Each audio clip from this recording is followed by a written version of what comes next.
The Clever Farmer and the Cunning Fox. In a small village on the edge of a dense forest, there lived a poor but very clever farmer named Ivan.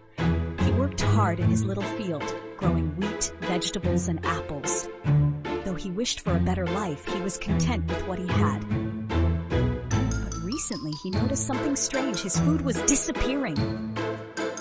Every morning, he found that his apples had been bitten, his wheat had vanished, and his chickens had been stolen.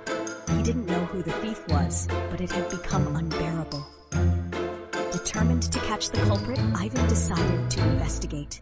One night, he hid behind a tree near his storage shed, holding a long stick just in case. The moon was bright, casting long shadows over the field, and the air was crisp. Suddenly, he heard a faint rustling among the trees. He held his breath and waited. Then from the darkness appeared a sleek red fox with a mischievous grin. The fox crept toward the shed carefully, its eyes glinting under the moonlight, ready to steal more food. Ivan suddenly jumped out and shouted, "Got you!"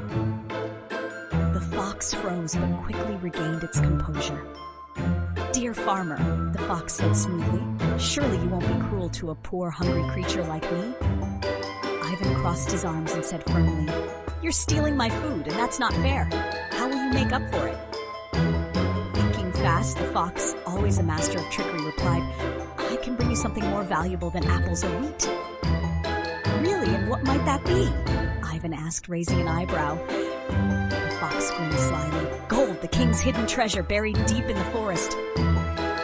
Curious, Ivan agreed to follow the fox into the dark forest. The fox led him through winding paths, past towering trees and babbling brooks, until they arrived at a massive tree with a hollow trunk.